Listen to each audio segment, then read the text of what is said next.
अस्सलाम वालेकुम नाजरीन, आप देख रहे हैं INN चैनल। मैं हूं शेख अहमद अली। इस न्यूज़ बुलेटिन में आइए नजर डालते हैं दिन भर की बड़ी खबरों पर। तेलंगाना कानून साज असेंबली और काउंसिल के इजलास का 6 सितंबर से आगाज हो रहा है। सेक्रेटरी लेजिस्लेचर डॉक्टर वी नरसिम्हाचार्युलु ने कानून साज असेंबली और काउंसिल के इजलास का नोटिफिकेशन जारी किया। तेलंगाना कानून साज असेंबली के साथ कानून साज काउंसिल का इजलास भी उसी दिन सुबह 11:30 बजे शुरू होगा। असेंबली का मॉनसून इजलास कितने दिनों तक जारी रहेगा, इसका फैसला असेंबली की बिजनेस एडवाइजरी कमेटी यानी BAC में तय पाएगा। BAC का इजलास असेंबली के पहले रोज के कामकाज के बाद स्पीकर असेंबली के चेंबर में मुनक्किद होगा, जिसमें हुकूमत और अपोजिशन के कायदीन की राय हासिल करने के बाद स्पीकर असेंबली इजलास के अय्याम का ऐलान करेंगे। अचानक असेंबली का इजलास तलब किए जाने पर सियासी हलकों में मुख्तलिफ क़यास आराइयां पाई जा रही हैं। एक तरफ रियासत में मुनुगुडु असेंबली हलके के ज़मीनी इंतखाब होने वाला है। ऐसे में असेंबली के इजलास के ऐलान पर सियासी जमातों बिलखुसूस हुक्मरान जमात TRS के अरकान असेंबली में तजस्सुस पाया जाता है। इसके अलावा हफ्ता यानी 3 सितंबर को रियासती काबीना का इजलास भी मुनक्किद होने वाला है। इसके बाद TRS लेजिस्लेचर पार्टी का इजलास भी तलब किया गया। इन तमाम इजलासों की अचानक तलब किए जाने पर असेंबली को तहलील किए जाने की कयास आराइयां भी गश्त कर रही हैं। बताया गया है कि चीफ मिनिस्टर चंद्रशेखर राव के पास सितंबर का महीना काफी अहमियत का हामिल होता है। उन्होंने 2018 में सितंबर में ही असेंबली को तहलील किया था। हुक्मरान जमात TRS के सीनियर कायदीन और बेशतर वुज़रा ने क़ब्ल अज़ वक्त इंतखाबात के इम्कान को मुस्तरद कर दिया है। मरकजी वजीर फाइनेंस निर्मला सीतारमन ने जुमे को कहा कि 1 सितंबर तक तेलंगाना में ज़ायद 6 करोड़ 95 लाख इंसदाद कोविड वैक्सीन के डोजेज दिए जा चुके हैं। निर्मला सीतारमन ने अपने दौरे जहीराबाद के दौरान क़ब्ल बांसवाड़ा टाउन में कोटागिरी प्राइमरी हेल्थ सेंटर में कोविड-19 के वैक्सीनेशन सेंटर का दौरा किया और हेल्थ वर्कर्स के साथ बातचीत की। मरकजी वजीर फाइनेंस ने कहा कि ज़ायद 3 करोड़ 23 लाख इस्तेफादा कुनिंदगान को पहला डोज दिया जा चुका है और 3 करोड़ 12 लाख बेनिफिशरीज दूसरा डोज हासिल कर चुके हैं, जबकि एहतियाती डोज हासिल करने वाले बेनिफिशरीज की तादाद 58,92,000 है। उन्होंने बताया कि तेलंगाना भर में टीका अंदाजी के 1431 मराकिज कायम किए गए हैं। मरकजी वजीर फाइनेंस निर्मला सीतारमन ने बीजेपी की पार्लियामेंट परवाज योजना के एक हिस्से के तौर पर जुमे को कामारेड्डी और बांसवाड़ा का दौरा किया। मरकजी वजीर फाइनेंस ने तेलंगाना में राशन की दुकानों पर वजीर आजम नरेंद्र मोदी की तस्वीर की अदम मौजूदगी पर सवाल किया। जुमे को जिले कामारेड्डी के बरकोर में राशन की एक दुकान के दौरे के मौके पर मरकजी वजीर ने अवामी तकसीमी निज़ाम की जानिब से बिलतरतीब मरकजी और रियासती हुकूमतों के जरिए फी किलोग्राम चावल की तकसीम पर आयद होने वाले अखराजात की तफसीलात मालूम की। सीतारमन ने उनके सवाल पर जिले अहदेदारों के मुबहिम जवाब पर नाखुशी का इजहार किया और इसरार करते हुए कहा कि जिला कलेक्टर तरजीह बुनियादों पर उन्हें तफसीलात फराहम करें। ये निशानदेही करते हुए कि अवामी तकसीमी निज़ाम के जरिए फी किलो चावल की तकसीम पर जुमला 35 रुपये खर्च किए जाते हैं और इसमें मरकजी हुकूमत का 29 रुपये का हिस्सा होता है। वो ये मालूम करने की ख्वाहिश थी कि राशन की दुकानात पर वजीर आजम की तस्वीर गायब क्यों है। निर्मला सीतारमन ने कलेक्टर जिला कामारेड्डी जितेश पाटिल से पूछा कि मरकज की तरफ से राशन का कितना चावल सरबराह किया जा रहा है और इस चावल की सरबराही में रियासत का कितना कोटा है। काबिल इत्मीनान जवाब मौसूल न होने पर उन्होंने बरहमी जाहिर की और कहा कि आधे घंटे के अंदर उन्हें तमाम तफसीलात फराहम की जाए। बरकोर में राशन शॉप के दौरे से कबल मरकजी वजीर फाइनेंस ने बांसवाड़ा टाउन में कोया गुट्टा तांडे में यादगार शहीदान तेलंगाना पर खिराज अकीदत पेश किया। कबल तेलंगाना के सैरोजा दौरे के दूसरे दिन मरकजी वजीर फाइनेंस निर्मला सीतारमन के काफिले को बांसवाड़े के करीब यूथ कांग्रेस के कारकुनों ने रोकने की कोशिश की, जिसकी वजह से कुछ देर के लिए कशीदगी फैल गई। 35 రూపాయలకి ఉన్నటువంటి 1 కేజీ బియ్యాన్ని నువ్వు ఎంత ఇస్తున్నావు? 1 కేజీ బియ్యానికి నువ్వు ఎంత ఇస్తున్నావు? మొత్తం ఇస్తున్నావు అంతే. నీకు కేజీ వారి తెలియదు అంటున్నావా? రూపాయి ఇస్తున్నావు. స్టేట్ గవర్నమెంట్ ఎంత ఇస్తుందండి? స్టేట్ గవర్నమెంట్ 1 రూపాయి స్టేట్ గవర్నమెంట్ తన వంతు ఇస్తుందా? hold on, yeah, he knows. మనకి state spending from to make it that 1 rupee రేట్కి మనం అందిస్తాం. నువ్వు స్పష్టంగా నాకు జవాబు చెప్పు. నెక్స్ట్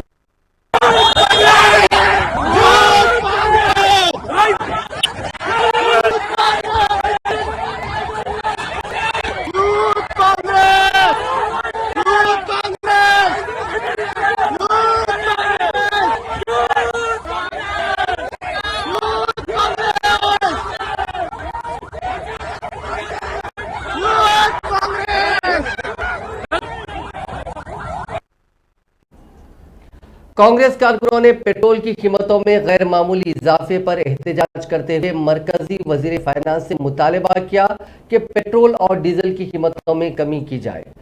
बीजेपी की पार्लियामेंट प्रवास योजना के हिस्से के तौर पर मरकजी वजीर ने जुमेरात को हल्के लोकसभा जहीराबाद के अपने सह रोजा दौरे का आगाज किया था। वजीर फाइनेंस श्री हरीश राव ने मरकजी वजीर फाइनेंस निर्मला सीतारमण के राशन शॉप में वजीर आजम की तस्वीर न लगाने पर जो बरहमी जाहिर की थी, उस पर अपने शदीद रद्द-ए-अमल का इजहार करते हुए निर्मला सीतारमण की उस हरकत की मजम्मत की। मेरठ जिले के तुबरान में मीडिया से बात करते हुए हरीश राव ने कहा कि मरकजी वजीर की हैसियत से निर्मला सीतारमण का वजीर आजम की तस्वीर पर बरहम होना कहां तक मुनासिब है और राशन शॉप पर वजीर आजम की तस्वीर लगाने की हिदायत देना ओछी हरकत है। उन्होंने कहा कि रियासत में सफेद राशन कार्ड होल्डर्स को जो चावल तकसीम किए जाते हैं वो सिर्फ मरकज की जानिब से नहीं दिए जाते, लेकिन निर्मला सीतारमण के रवैये से ऐसा लगता है कि मरकज ही तमाम राशन के चावल तकसीम कर रहा है। उन्होंने वाज़ेह किया कि मरकजी हुकूमत सिर्फ 55% चावल ही रियासत को सरबराह करती है, वो भी फी किलो 3 रुपए के हिसाब से, जबकि तेलंगाना हुकूमत सरकारी खजाने से 3610 करोड़ रुपए खर्च करते हुए हर फर्द को 10 किलो चावल मुफ्त तकसीम कर रही है। हरीश राव ने निर्मला सीतारमण से सवाल किया कि चावल की तकसीम में ज्यादा रकम रियासत से खर्च हो रही है, ऐसे में क्या राशन शॉप पर चीफ मिनिस्टर चंद्रशेखर राव की तस्वीर लगाई जाए। उन्होंने कहा कि मुल्क को चलाने वाली 5-6 रियासतों में तेलंगाना भी शामिल है, क्योंकि तेलंगाना से हर साल मरकज को 3,65,797 करोड़ रुपए की रकम मुख्तलिफ टैक्सेस की शक्ल में अदा की जाती है, जबकि मरकज से तेलंगाना को मुख्तलिफ प्रोजेक्ट्स और स्कीमात व ग्रांट्स की शक्ल में सिर्फ 1,96,000 करोड़ की रकम ही वापस हो रही है। इस तरह तेलंगाना मरकज को 1,70,000 करोड़ रुपए जायद अदा कर रहा है। इस तरह तेलंगाना से जायद रकम मरकज को जा रही है और कम रकम मरकज से मौसूल हो रही है।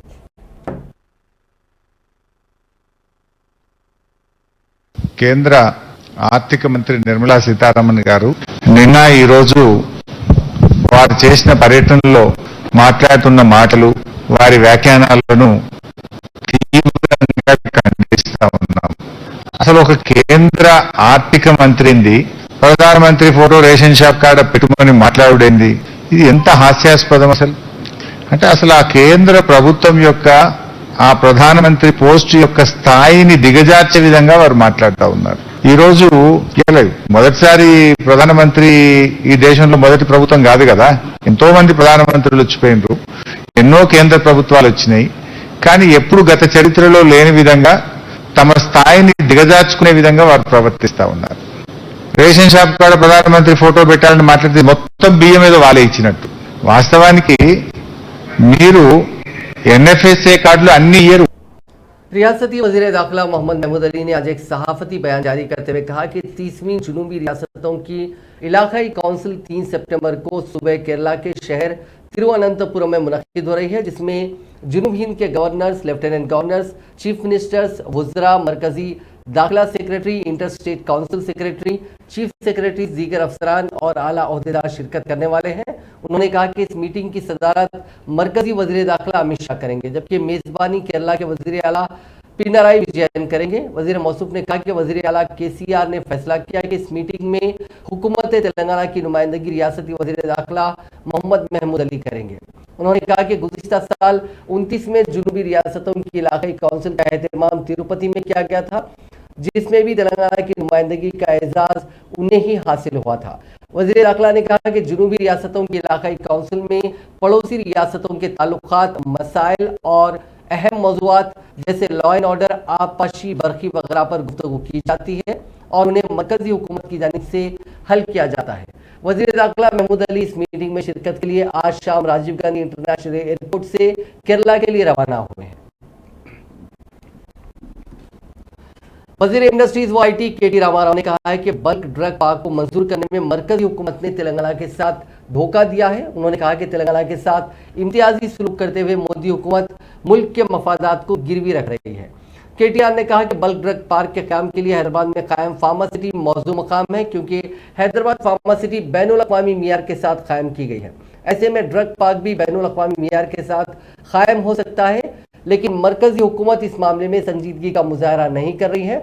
उन्होंने कहा कि हुसूल अराजी का काम, माहौलियाती इजाजतनामे, मास्टर प्लान व दीगर उमूर को अंजाम दिया गया। इसके बावजूद हैदराबाद में कायम होने वाली फार्मा सिटी को मरकजी हुकूमत दानिशा तौर पर नजरअंदाज कर रही है। उन्होंने कहा कि नया बल्क ड्रग पार्क कायम करने के लिए कम से कम 3 साल का वक्त लगता है, लेकिन मरकजी हुकूमत हैदराबाद फार्मा सिटी में इसके क़याम की इजाज़त पर तवज्जो नहीं दे रही है। उन्होंने मरकज से मुतालबा किया कि वो फौरी तौर पर तेलंगाना के लिए बल्क ड्रग पार्क को मंजूर करे। वजीर इंफॉर्मेशन टेक्नोलॉजी केटी रामाराव ने जुमे को कहा कि यादगार शहीदान तेलंगाना की तामीर तेजी के साथ जारी है और वो रवां साल के इख्तिताम तक इफ्तिताह के लिए तैयार हो जाएगी, जिसका बेचैनी से इंतजार किया जा रहा है। वजीर मौसूफ ने यादगार शहीदान तेलंगाना के कामों की तफसीलात ट्विटर पर पोस्ट की और मुतला किया कि रवां साल के खत्म तक ये इफ्तिताह के लिए तैयार हो जाएगी। हुसैन सागर के करीब ये यादगार तामीर की जा रही है ताकि अलहदा रियासत के लिए अपनी जिंदगियां कुर्बान करने वालों को खिराज अदा किया जा सके। तकरीबन 3 लाख स्क्वायर फीट पर मुहित ये इमारत रोशनी के साथ एक लैंप की शक्ल में तामीर की जा रही है, जहां तकरीबन 300 कारें और 600 टू व्हीलर्स की पार्किंग का इंतजाम भी किया जा रहा है। फर्स्ट फ्लोर पर फोटो गैलरी, म्यूजियम और आर्ट गैलरी रहेगी। दूसरे और तीसरे फ्लोर्स पर बिलतरतीब कन्वेंशन सेंटर और रेस्टोरेंट रहेंगे। डायरेक्टर सेहत आमा डॉक्टर श्रीनिवास राव ने कहा कि इब्राहिमपट्टनम में फैमिली प्लानिंग ऑपरेशन के दौरान पेश आए नाखुशगवार वाक़े की तहकीकात जारी हैं। 1-2 दिन में इसकी रिपोर्ट हुकूमत को पेश की जाएगी। इब्राहिमपट्टनम सरकारी दवाखाने का आज डॉक्टर श्रीनिवास राव ने तहकीकाती टीम के ओहदेदारों के साथ दौरा किया, जहां उन्होंने ऑपरेशन करने वाले डॉक्टर से बातचीत की। बादअज़ा मीडिया से बात करते हुए डॉक्टर श्रीनिवास राव ने कहा कि 25 अगस्त को इस हॉस्पिटल में 34 खवातीन की फैमिली प्लानिंग का ऑपरेशन किया गया था, जिनमें 4 की मौत हो गई और चंद मुतासरीन हैदराबाद के मुख्तलिफ दवाखानों में ज़ेरे इलाज हैं। उन्होंने कहा कि गलती किस वजह से हुई, इसका पता चलाने के लिए हुकूमत उनकी क़यादत में तहकीकाती कमेटी तश्कील दी है। इस कमेटी को 1 हफ्ते के अंदर रिपोर्ट पेश करने की हिदायत दी गई है। उन्होंने कहा कि 1-2 दिन के अंदर मुकम्मल रिपोर्ट पेश कर दी जाएगी। डायरेक्टर सेहत आमा डॉक्टर श्रीनिवास राव ने कहा कि तेलंगाना गुज़िश्ता कई बरसों से फैमिली प्लानिंग के सरकारी सतह पर कामयाब ऑपरेशन अंजाम दे रहा है। रियासत में गुज़िश्ता 6 साल के दौरान 12 लाख ऑपरेशन किए गए। हर माह 1 था 2 कैंप इब्राहिमपट्टनम सरकारी अस्पताल में मुनक़िद होते हैं, जिसमें 30 था 40 खवातीन का ऑपरेशन किया जाता है। उन्होंने कहा कि 25 अगस्त को जिस डॉक्टर ने यहां ऑपरेशन अंजाम दिया, उसके दूसरे दिन 26 अगस्त को चिवल्ला में 25 खवातीन का कामयाब ऑपरेशन किया गया था और 27 अगस्त को उसी डॉक्टर ने सूर्यापेट में 100 खवातीन का ऑपरेशन किया था, जहां कोई मसला पैदा नहीं हुआ। उन्होंने कहा कि यह ऑपरेशन सिर्फ 2 था 3 मिनट का होता है। ऑपरेशन के दौरान गलती सरजद हुई है, इसका बहुत जल्द पता चला लिया जाएगा। सदर तेलंगाना प्रदेश कांग्रेस कमेटी व रुकने पार्लियामेंट रेवंत रेड्डी ने पंजागुट्टा सोमाजीगुड़ा के पास मुत्तहिदा रियासत आंध्र प्रदेश के साबिक वजीर आला डॉक्टर वाईएस राजशेखर रेड्डी के मुजस्समे पर उनकी 13वीं बरसी के मौके पर फूलमालाएं पेश करते हुए डॉक्टर राजशेखर रेड्डी को खिराज अकीदत पेश किया। इस मौके पर बात करते हुए रेवंत रेड्डी ने कहा कि वाईएसआर अवामी कायद थे, जिनकी वजह से तेलंगाना की अवाम उन्हें आज भी याद करती है। सदर टीपीसीसी ने गांधी भवन में भी राजशेखर रेड्डी की फोटो पर फूलमालाएं पेश करते हुए उन्हें खिराज अकीदत पेश किया।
सीनियर कांग्रेस कायद व साबिक मरकजी वजीर बलराम नायक ने कहा है कि राहुल गांधी की भारत जोड़ो यात्रा तेलंगाना में 13 तक 15 दिन तक जारी रहेगी। गांधी भवन में मीडिया से बात करते हुए बलराम नायक ने कहा कि राहुल गांधी 7 सितंबर को कन्याकुमारी से भारत जोड़ो यात्रा शुरू करेंगे, जो तकरीबन 150 दिनों तक जारी रहेगी। उन्होंने कहा कि 24 अक्टूबर को राहुल गांधी तेलंगाना के मक्थल असेंबली हल्के में इस पदयात्रा का आगाज करेंगे और 15 दिनों तक जारी रहने वाली ये यात्रा जुक्कल असेंबली हल्के में खत्म होगी। उन्होंने कहा कि राहुल गांधी तेलंगाना में 330 था 370 किलोमीटर पदयात्रा करेंगे। बलराम नायक ने कहा कि राहुल गांधी की भारत जोड़ो यात्रा के रूट मैप को तैयार कर लिया गया है। इस यात्रा को कामयाब बनाने के लिए तेलंगाना पीसीसी के सदर रेवंत रेड्डी और रुकने पार्लियामेंट उत्तम कुमार रेड्डी के अलावा सीनियर कायदीन अभी से सरगर्म हैं। भारतीय जनता पार्टी के रुकने राज्यसभा सुशील कुमार मोदी ने दावा किया है कि चीफ मिनिस्टर तेलंगाना चंद्रशेखर राव ने 4 मई को अपनी प्रेस कॉन्फ्रेंस के दौरान बिहार के अपने हम मनसब नीतीश कुमार की आहानत की है। मोदी ने कहा कि नीतीश कुमार ने चंद्रशेखर राव को चीफ मिनिस्टर तेलंगाना की हैसियत से पटना इस वजह से मदऊ किया था ताकि वो वजारत उज़्मा के उम्मीदवार के तौर पर उनके नाम का ऐलान करें, लेकिन केसीआर ने ऐसा करने से इनकार कर दिया। जब केसीआर ने उनके नाम का ऐलान नहीं किया तो फौरी तौर पर नीतीश कुमार अपनी कुर्सी से उठ गए। उनसे कुछ देर के लिए बैठने के लिए भी कहा गया और इससे बड़ी आहानत की बात कोई और नहीं हो सकती। सुशील कुमार मोदी ने मजीद कहा कि नीतीश कुमार और केसीआर दोनों भी वजीर आजम बनने के दिन के ख्वाब देख रहे हैं। प्रेस कॉन्फ्रेंस के दौरान नीतीश कुमार अपनी सीट से उस वक्त उठ गए जब एक रिपोर्टर ने केसीआर से चीफ मिनिस्टर बिहार के नाम को मुमकिना तौर पर 2024 के लोकसभा इंतखाबात के लिए अपोजिशन के मुमकिना उम्मीदवार के तौर पर पेश करने पर इजहार ख्याल की ख्वाहिश की। केसीआर ने कहा कि अपोजिशन के कैंप में फैसला साजी के लिए वो वाहिद लीडर नहीं है। उन्होंने मजीद कहा कि अपोजिशन कायदीन मिल बैठकर वजीर आजम मोदी के खिलाफ वजारत उज़्मा के उम्मीदवार के लिए एक लीडर के नाम का ऐलान करेंगे। बीजेपी के रुकने पार्लियामेंट डी अरविंद को पुलिस ने जिले जगतियाल के मेटपल्ली में रोक दिया, जो कोरटला टाउन में सुनार तबके की जानिब से मुनक़िदा एहतजाजी प्रोग्राम और वहां प्रेस कॉन्फ्रेंस से खिताब करने जा रहे थे। बताया गया कि कोरटला टाउन में भैंसा के एक मुस्लिम ताजिर की जानिब से ज्वेलरी शॉप कायम की जाने वाली है, जिस पर टाउन के सुनार तबके ने शदीद एतराज किया और उन्होंने निजामाबाद लोकसभा से नुमाइंदगी करने वाली बीजेपी के रुकने पार्लियामेंट अरविंद को कोरटला मदऊ किया। अरविंद आज निजामाबाद से कोरटला की तरफ आ रहे थे कि उन्हें मेटपल्ली में पुलिस ने रोक दिया, जिस पर पुलिस और अरविंद के दरमियान बहस व तकरार हो गई। बाद अज़ाम पुलिस ने उन्हें निजामाबाद वापस भेज दिया। पुलिस का कहना है कि रुकने पार्लियामेंट अरविंद के दौरे से कोरटला में लॉ एंड ऑर्डर के खराब होने का अंदेशा था। इस मौके पर शदीद कशीदगी देखी गई।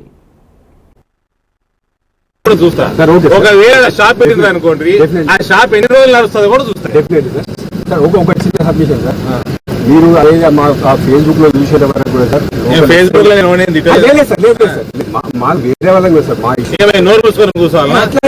మా నిజామాబాద్ లా బస్ స్టాండ్ ముందర ఎవడన్నా హిందూ పోయి ఒక ఫ్రూట్ బండి పెట్టుకుంటే ఆగం కింద మీద చేస్తారు, కింద మీద చేస్తారు సార్. లోకల్ ఎస్ఐ దగ్గర కానీ లోకల్ మా శంభుని గుడి దగ్గర చెప్పులు అమ్ముతారు, గోడకి శంభుని గోడకి చెప్పులు అమ్ముతారు అందరూ. నా దగ్గర దానికి మీకు కనబడదు. మీకు అట్లా మా దగ్గర అయితే ఏం లేదు. విద్యాసాగర్ ఏమనుకుంటున్నాడు? చూపిస్తున్నాడు. మా జ్యుడిషియల్ అయితే మా నోటీస్ చేయండి సార్, 100% మీరు రెక్టిఫై చేస్తాం. నిజామాబాద్ మా జ్యుడిషియల్ బయట మా విషయాలు తెలియదు సార్, వాస్తవం ఏం జరుగుతుందో కూడా తెలియదు సార్. మీరు మొత్తం డ్యూటీ అంతా సార్. నేను నా మెట్రో సర్కిల్ బయటకు మాట్లాడలేదు. बीजेपी से मुअत्तल गुस्ताख हैदराबाद की हल्का गोशा महल के रुकने असेंबली राजा सिंह की बीवी ने बीजेपी क़यादत से वजाहत पेश करने के लिए मजीद वक्त तलब किया है। वाज़ेह है कि शान रिसालत सल्लल्लाहु अलैहि वसल्लम में गुस्ताखी पर मुसलमानों में पाए जाने वाले शदीद गम और गुस्से की लहर को देखते हुए राउडी शीटर मलून राजा सिंह को बीजेपी ने पार्टी से मुअत्तल कर दिया था। बीजेपी की मरकजी तादीबी कमेटी ने राजा सिंह को नोटिस वजहनुमाई जारी करते हुए उससे 10 दिन के अंदर जवाब देने की ख्वाहिश की थी कि उसे पार्टी से क्यों न मुअत्तल किया जाए। इस वक्त राजा सिंह जेल में है और कल जवाब देने की मोहलत खत्म हो रही है। इस दौरान आज उसकी शरीक हयात और पार्टी माफ कीजिएगा आज उसकी शरीक हयात ने पार्टी को एक मकतूब रवाना करते हुए कहा कि राजा सिंह इस वक्त जेल में है, इसीलिए उसे दी गई मोहलत में इजाफा किया जाए।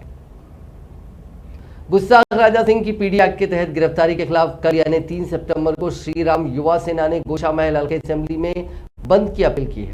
आज श्री राम युवा सेना के लीडर्स ने प्रेस कॉन्फ्रेंस से खिताब करते हुए इल्जाम आयद किया कि मजलिस इत्तेहादुल मुस्लिमीन की इमाम पर चीफ मिनिस्टर केसीआर ने राजा सिंह के खिलाफ गैर कानूनी तौर पर मुकदमा दर्ज करते हुए जेल में डाला है, जो कि तकलीफदा अमल है। उनका कहना था कि राजा सिंह हिंदुओं के मजहबी जज्बात को ठेस पहुंचाने वालों के खिलाफ जद्दोजहद जारी रखे हुए हैं। चीफ मिनिस्टर केसीआर और वजीर केटीआर ने मुसलमानों की हिमायत के लिए साजिश रचते हुए राजा सिंह को गिरफ्तार किया।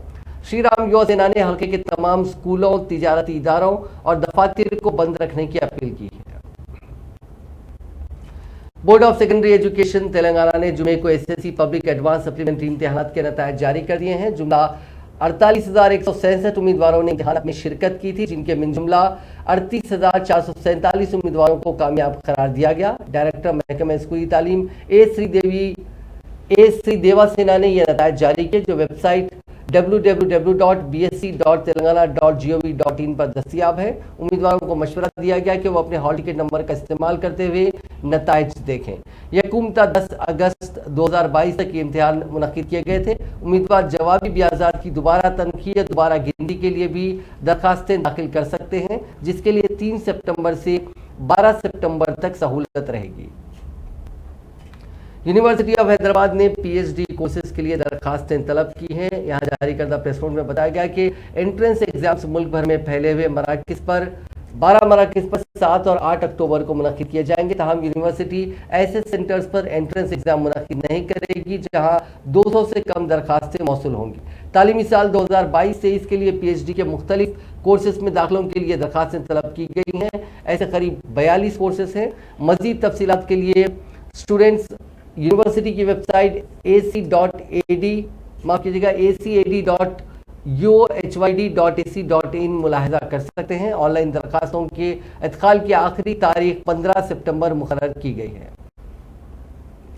एडिशनल डायरेक्टर जनरल पुलिस फातिल आगरा ने नई दिल्ली में मुनक्किदा एक तकरीब में federation of Indian chambers of commerce and industry यानी फिकी से स्मार्ट पुलिसिंग अवार्ड 2021 हासिल किया। दूसरे इकदाम के साथ शी टीम्स और साइबर लैब्स में गैर मामूली नताइज हासिल करने के लिए फिकी ने तेलंगाना पुलिस को यह अवार्ड पेश किया। खवातीन को हरासा करने वालों के खिलाफ कार्रवाई में शी टीम्स का नजरिया बेहतर नताइज सामने ला रहा है। तेलंगाना पुलिस ने साइबर क्राइम्स को रोकने के लिए एक इकदाम के तौर पर तुलबा में बेदारी पैदा करने के लिए कई कदम उठाए हैं। जिले खम्मम में तेलंगाना राष्ट्र समिति के लीडर के कत्ल के केस में मतलूब सीपीएम लीडर कोटेश्वर राव ने जुमे को अदालत में खुद सुपुर्दगी अख्तियार कर ली। टीआरएस लीडर के कत्ल के बाद से ही पुलिस कोटेश्वर राव को मुसलसिल तलाश कर रही थी, ताहम वो पुलिस के हाथ नहीं लगा और आज वो खम्मम में फर्स्ट क्लास कोर्ट के जुडिशियल मजिस्ट्रेट के रूबरू खुद सुपुर्द हो गया। बादशाह सेकंड एडिशनल जूनियर सिविल जज पी मोनिका ने सीपीएम लीडर को 14 दिन की अदालती तहवील में दे दिया। कोटेश्वर राव ने इस केस के एक और मुलजिम नागैया के साथ अदालत में खुद सुपुर्दगी अख्तियार की। सेकंड एडिशनल जूनियर सिविल जज ने सरेंडर की दरखास्त कबूल करते हुए दोनों मुलजिमीन को 14 दिन के लिए अदालती तहवील में भेज दिया। तेलंगाना के चंद अजला में कहीं कहीं आइंदा 72 घंटों के दौरान गरज और चमक के साथ बारिश का इम्कान है। महकमा मौसमियात ने जुमे को जारी करता एक मीडिया बुलेटिन में कहा कि आइंदा 5 दिन के दौरान रियासत में कहीं कहीं हल्की तो औसत बारिश या बूंदाबांदी हो सकती है। गुज़िश्ता 24 घंटों के दौरान तेलंगाना में जुनूब मगरिबी मानसून कमजोर रहा। इस मुद्दत के दौरान रियासत में चंद मकामात पर बारिश भी हुई। जिले नलगुंडा के चिटियाल मंडल में आज एक खानगी ट्रैवल की बस को आग लग गई, ताहम बस में सवार तकरीबन 45 मुसाफिरीन करिश्माती तौर पर महफूज रहे। ये वाकया पिद्दा कपड़ती के मकाम पर कौमी शाहरा 65 के करीब पेश आया। पुलिस ने बताया कि जुमे को तकरीबन 2 बजे दिन इस बस को आग लग गई, ताहम ड्राइवर की चौकसी की वजह से एक बड़ा हादसा टल गया। ये बस हैदराबाद से चीरला जा रही थी कि रास्ते में टायर फट पड़े। बस के टायर फट पड़ने के साथ ही ड्राइवर ने मुसाफिरीन को चौकस कर दिया। इस दौरान बस को आग लग गई, ताहम उस वक्त तक तमाम मुसाफिरीन बस से उतर गए। इस हादसे में कोई भी मुसाफिर जख्मी नहीं हुआ। रियासती आंध्र प्रदेश में गैस सिलेंडर से भरी लॉरी शोलापोश हो गई, जिसके नतीजे में करीब 100 सिलेंडर्स धमाके से फट पड़े। इस हादसे के बाद मकामी अफराद में खौफ और दहशत की लहर दौड़ गई। यह हादसा अनंतपुर गुंटूर नेशनल हाईवे पर जुमेरात की रात देर गए जिले प्रकाशम के दादावड़ा के पास पेश आया। जराये के मुताबिक लॉरी में 300 से ज्यादा सिलेंडर थे, जिनमें से 100 से ज्यादा फट पड़े, जिसकी वजह से लॉरी मुकम्मल तौर पर जलकर खाकस्तर हो गई।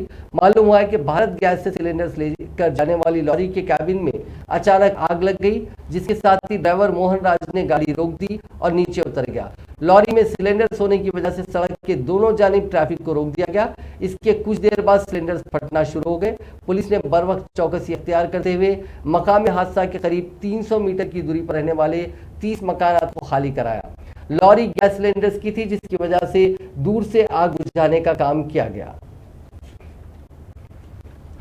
पहाड़ी शरीफ पुलिस ने जाली सर्टिफिकेट की तैयारी का पर्दाफाश करते हुए एक शख्स को गिरफ्तार किया। मुलजिम की शिनाख्त 42 साल मोहम्मद कलीमुद्दीन साकिन बंदलागुड़ा चंद्रायन गुट्टा के तौर पर की गई। उसके पास से तेलंगाना, आंध्र प्रदेश के एसएससी इंटरमीडिएट के सर्टिफिकेट्स के अलावा जेएनटीयू, उस्मानिया यूनिवर्सिटी, काकतिया यूनिवर्सिटी और आंध्रा यूनिवर्सिटी के नकली सर्टिफिकेट जब्त किए गए। साथ ही एक लैपटॉप, प्रिंटर, लैमिनेशन मशीन और रबर स्टैंप्स भी जब्त किए गए।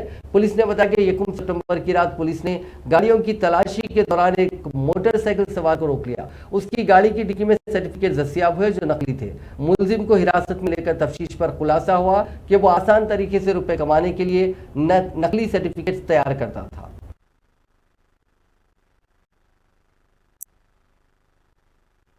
రాచకొండ పోలీస్ కమిషనరేట్ లో మనకు ఫేక్ సర్టిఫికెట్స్ అమ్ముతున్న వ్యక్తి ఇట్లా సంచరిస్తున్నాడని ఎస్ఓటి రాచకొండ ఇన్ఫర్మేషన్ ఆధారంగా మన పాడి Sharif police station inspector Venkateswarlu, DI Kashinath మరియు నయీముద్దీన్ ఇతర సిబ్బంది ఇక్కడ వెహికల్ చెకింగ్ చేస్తుండగా ఒక వ్యక్తి అనుమానాస్పదంగా ఉండడంలో అతన్ని పట్టుకుని అతను ఇంటికి చూడగా వివిధ యూనివర్సిటీకి సంబంధించిన సర్టిఫికెట్స్ దొరికినవి. అతన్ని విచారించగా అతను మొహమ్మద్ కలీముద్దీన్ 42 ఇయర్స్ చంద్రాయన గుట్ట వాసిగా తెలపడం జరిగింది. అతని గురించి మనం ట్రాక్ చేయగా అతనిపై ఇదివరకే వివిధ పోలీస్ స్టేషన్ హైదరాబాద్, చంద్రాయన గుట్ట, సైదాబాద్ మరియు వివిధ పోలీస్ స్టేషన్ जुबली हिल्स इज्तिमाई असमत रेजी के 5 नाबालिग मुलजिमीन को बालिग तस्वुर करने की दरखास्त करते हुए हैदराबाद पुलिस ने नामपल्ली अदालत में एक पिटीशन दाखिल की है। पुलिस ने अदालत को बताया कि 5 नाबालिग मुलजिमीन में मेच्योरिटी लेवल्स हैं और उनमें बालिग अफराद में पाए जाने वाली तमाम अलामात हैं। बताया गया कि पुलिस की इस पिटीशन पर अदालत में अनकरीब समाअत होने वाली है।